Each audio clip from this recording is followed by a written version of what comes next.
Hello दोस्तों, नमस्कार। SM किसी चैनल में मैं आप सब लोगों का दिल से बहुत बहुत स्वागत करता हूं। सो दोस्तों, आज के दिन हम जिस खबर का इंतजार कर रहे थे, तो चलिए वो फाइनली यहाँ पे सामने आती हुई देखने को मिल चुकी है। कौन सी खबर? तो क्वार्टर 2 के रिजल्ट यहाँ पे सीजन जारी है। बड़े बड़े कंपनी के नंबर आ रहे हैं, बट येस, हमारे शेयर बाजार का number 1 company as per the market capitalization Reliance industry के नंबर आज ही के दिन हम लोग को देखने को मिलने वाले थे। एंड परंपरा के अनुसार अगर हम लोग बात करें तो रिलायंस हमेशा फ्राइडे के दिन ही नंबर रिलीज करता है एंड हमेशा बाजार क्लोज हो जाने के बाद ही हम लोग को इनके नंबर देखने को मिल जाते हैं। सो वही परंपरा आज भी उन्होंने जारी रखी हुई है। ठीक है, सो कैसे रहे रिलायंस के नंबर, वो एक पढ़ने वाली बात होगी। लॉन्ग टर्म के हिसाब से नंबर कैसे हैं, शॉर्ट टर्म के हिसाब से नंबर कैसे हैं, सारी चीज़ों को हम लोग डिटेल में जानने की कोशिश करेंगे। एंड जो भी रिएक्शन रहेगा वो हम लोग को मंडे के दिन बाजार में ज़रूर देखने को यहाँ पे मिल जाएगा। बट सबसे पहले इस वक्त की अगर हम लोग बात करें तो चलिए, आज के दिन बाजार ने ठीक किया, बट फिर भी बिग पिक्चर की बात करें तो हमारा बाजार 20,000 प्लस चल रहा था। एंड बीच में अभी हम कल के दिन बात करें तो 19,000 के भी नीचे चला गया। तो ऐसे माहौल में रिलायंस इंडस्ट्री के ओर से कंट्रीब्यूशन बाजार में चले जाना पॉजिटिव टोन में, ये बहुत इंपॉर्टेंट है। मतलब रिलायंस के नंबर अच्छे आना, ये बाजार के लिए हमें कह सकते हैं एक अच्छी बात यहाँ पे साबित हो सकती है। बट एक्चुअल में नंबर कैसे आए रिलायंस इंडस्ट्री के, तो चलिए अभी वही देख लेते हैं। सो रिलायंस की बात करें, आज के दिन बाजार क्लोज हो जाने के बाद नंबर आए तो आज के दिन तो ये ठीक है, कितना भागा है, 0.25% यहाँ पे भागा है। ठीक है, सो हम कह सकते हैं बाजार में भी थोड़ा बहुत हम लोग को अच्छा परफॉर्मेंस देखने को मिला। एचडीएफसी बैंक भी भागना इंपॉर्टेंट रहता है क्योंकि ये बड़े स्टॉक्स है। सो अभी रिलायंस के एक्चुअल नंबर कैसे रहे एंड मंडे के दिन यहाँ पे क्या होगा, तो इसको एक एक डिकोड यहाँ पे कर लेते हैं। तो चलिए दोस्तों, अभी हम लोग आ चुके हैं रिलायंस के नंबर की ओर। कंसोलिडेटेड नंबर्स हम लोग यहाँ पे रीड करेंगे। ठीक है, अभी सबसे इंपॉर्टेंट चीज़, जैसे मैंने कहा कि देखिए डायरेक्टली ऐसे नंबर नहीं पढ़ना है, 10, 15, 20, 30 ऐसा नहीं पढ़ना होता है। पहले सबसे इंपॉर्टेंट चीज़ आपको समझनी होती है कि भाई ये रिलायंस इंडस्ट्री है, ये बहुत बड़ी कंपनी है, हाथी बोलते हैं इसको। तो ऑब्वियसली वहाँ पे हम लोग को कोई सुपर डुपर ग्रोथ तो देखने को नहीं मिलेगी। एक एवरेज परफॉर्मेंस हम लोग इससे एक्सपेक्ट करते हैं। एवरेज परफॉर्मेंस मतलब कैसे कि भाई 5 साल में डबल करके दे, तो वैसे ही यहाँ पे एक एवरेज ग्रोथ एक्सपेक्ट करते हैं।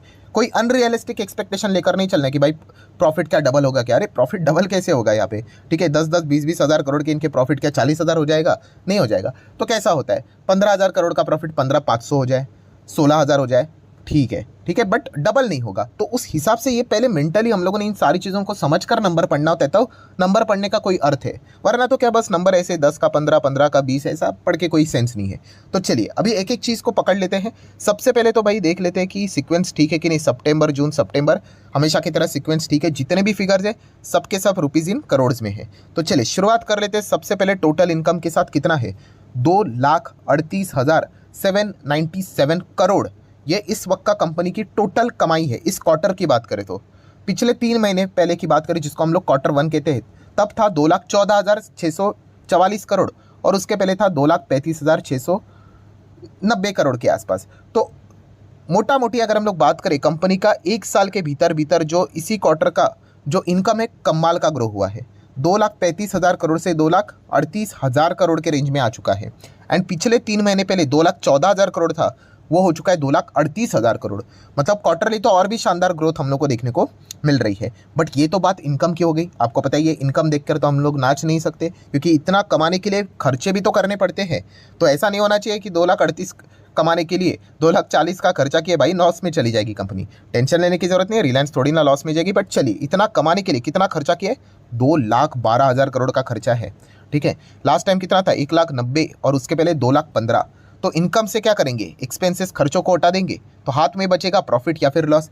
अभी रिलायंस है भाई, लॉस की तो बात होगी नहीं, प्रॉफिट की बात होगी। हाँ, प्रॉफिट ऊपर नीचे हो सकता है, तो प्रॉफिट बिना किसी एडजस्टमेंट, बिना किसी टैक्स का कितना है, तो ये है दोस्तों कंपनी का प्रॉफिट बिना एडजस्टमेंट वाला 26,490। तो चलिए 26,500 करोड़ पकड़ लेते हैं। ठीक है, लास्ट टाइम कितना था, 24,300 करोड़ और उसके पहले 20,200 करोड़। थोड़ा राउंडेड पकड़ लिया। तो बताने का मकसद क्या, ईयरली शानदार जंप है एंड क्वार्टरली भी अगर हम लोग बात करें तो शानदार ही जंप हम लोग को देखने को यहाँ पे मिल रही है। मतलब क्वार्टरली ईयरली कंपनी का एनपीबीटी भी हम लोग को कमाल का देखने को यहाँ पे मिल रहा है। जब इनकम अच्छा होता है ना दोस्तों, तो यूजुअली आने वाली चीज़ें भी अच्छी देखने को मिल जाती है 90% केसेस में। ठीक है, 100% नहीं। सो ये 90% केस ही हम लोग को लग रही है कि कंपनी के आने वाले सभी जो पैरामीटर्स रहेंगे वो कमाल करेंगे। मतलब अभी इसके बाद सरकार को टैक्स देना पड़ेगा, छोटे मोटे यहाँ पे इंटरनल एडजस्टमेंट रहेंगे, और उसके बाद फाइनल प्रॉफिट जो net profit for the period और द ईयर जो न्यूज़पेपर के ऊपर, आर्टिकल के ऊपर आपको देखने को मिलेगा, ये वाला कितना, 19,878। ठीक है, 19,878 करोड़, यह है रिलायंस का इस वक्त का प्रॉफिट। लास्ट टाइम कितना था 3 महीने पहले 18,258 करोड़, एंड एक साल पहले सेम क्वार्टर में था 15,500 करोड़। तो ईयरली क्या शानदार परफॉर्मेंस है, देखिए 15,500 से लगभग 20,000 को टच किया था इन्होंने। तो एकदम ही कमाल का प्रॉफिट जंप देखने को मिल रहा है। एंड पिछले 3 महीने पहले था 18,258 करोड़, कितना हो गया 19,878 करोड़।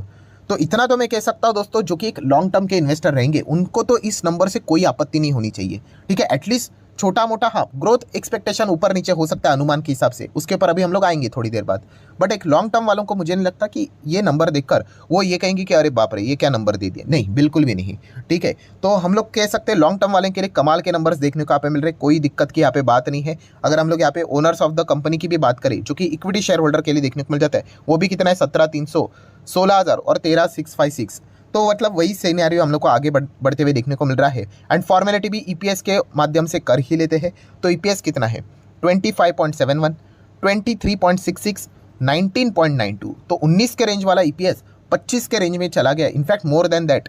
एंड 23.66 का ईपीएस 25.71, मतलब हर एक parameter, income, NPBT, NPAT, profit, जो कि हम लोग को ओनर्स ऑफ द कंपनी के लिए एट्रीब्यूट देखने को मिल जाता है, वो भी, ईपीएस भी, मतलब सब कुछ ही बढ़िया नज़र यहाँ पे आ रहा है। तो लॉन्ग टर्म वालों को तो कोई दिक्कत होनी नहीं चाहिए। हाँ, अब आ जाते हैं दोस्तों शॉर्ट टर्म वालों के लिए। शॉर्ट टर्म वाले मतलब क्या, वो दाव लगाते हैं कि भाई अभी के हिसाब से परफॉर्मेंस कैसा होगा उस हिसाब से, लॉन्ग टर्म के हिसाब से हम लोगों को नहीं चलना है। तो शॉर्ट टर्म वालों ने यहाँ पे जो सोचा था, क्या सोचा था कि कंपनी का इनकम कितना होना चाहिए, तो क्या उसको बीट किया है? तो यस, इनकम को बीट किया है। अभी ये इसका एग्जैक्ट आपको कॉन्क्रीट आंसर नहीं मिलेगा, क्यों? क्योंकि अलग अलग लोगों के अलग अलग एस्टिमेशन होते हैं, ठीक है।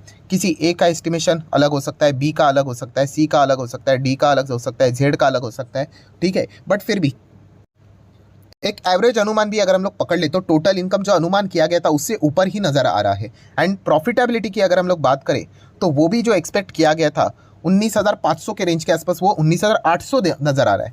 तो डेफिनेटली शॉर्ट टर्म वालों को भी अगर मैं कहूँ तो माइट भी इतनी तकलीफ होनी नहीं चाहिए। बट फिर भी ये सब्जेक्टिव टॉपिक है, अलग अलग यहाँ पे हम कह सकते हैं अनुमान के हिसाब से अलग अलग चीज़ें देखने को मिल जाती है। बट लॉन्ग टर्म के हिसाब से हम कह सकते हैं कि कंपनी जो एक स्टैंड लेके चलती है, भाई 5 साल में एटलीस्ट हम आपका पैसा डबल करने की कोशिश करेंगे, इस प्रकार के नंबर से 5 साल में डबल की जर्नी कंपनी ज़रूर तय यहाँ पे कर सकती है, ठीक है। नेक्स्ट अगर हम लोग बात करेंगे दोस्तों कंपनी के कंसोलिडेटेड सेगमेंट वाइज परफॉर्मेंस, क्योंकि रिलायंस के अलग अलग पैरामीटर्स हम लोग को देखने को मिल जाते हैं, पिलर्स देखने को मिल जाते हैं। तो कमाई जो यहाँ पे हुई है, इतनी बड़ी कमाई 2,80,000, 2,30,000, तो यहाँ पे आपको पता ही है O2C business, oil to chemical, जो कि रिलायंस का एक्चुअल मेजर बिजनेस है, तो कितना कमाई है, क्योंकि यहाँ पे विंडफॉल टैक्सेस से रिलेटेड भी बहुत सारे एडजस्टमेंट देखने को मिलते थे। बट स्टिल आप यहाँ पे कह सकते हैं पिछले क्वार्टर के हिसाब से अच्छा ही परफॉर्मेंस देखने को मिला है। ईयरली बात करें 159 का 147 फिलहाल तो देखने को मिल रहा है। सो यहाँ पे बहुत सारे फ्लक्चुएशंस देखने को मिल जाते हैं। क्रूड ऑयल का फ्लक्चुएशन रहता है, जैसे मैंने कहा विंडफॉल टैक्सेस का भी बहुत सारा एडजस्टमेंट रहता है, ठीक है। देन अगर हम लोग बात करें, पहले तो रिलायंस सिर्फ O2C से रिलेटेड ही इंटरेस्टेड थे लोग, बट बाद में सारी चीज़ें चेंज होती हुई देखने को मिली। किस चीज़ के चलते? Yes, Reliance retail and Reliance digital, जिसको हम लोग जियो कहते हैं, ठीक है। तो उनका परफॉर्मेंस कैसा है वो देखना इंपॉर्टेंट रहेगा। बट चलिए उसके पहले ऑयल एंड गैस भी देख लेते हैं, 6620, 46 एंड 38। तो चलिए ये भी ठीक है, ये तो इनका छोटा मोटा परफॉर्मेंस है। अभी आ जाते हैं रिटेल की ओर। रिटेल का परफॉर्मेंस है 77,000 करोड़ से भी ज़्यादा, जो कि 3 महीने पहले था 69,900 के आसपास, और 1 साल पहले था 64,930। तो रिटेल का तो परफॉर्मेंस एकदम तोड़ फोड़ परफॉर्मेंस हम लोग को देखने को मिल रहा है।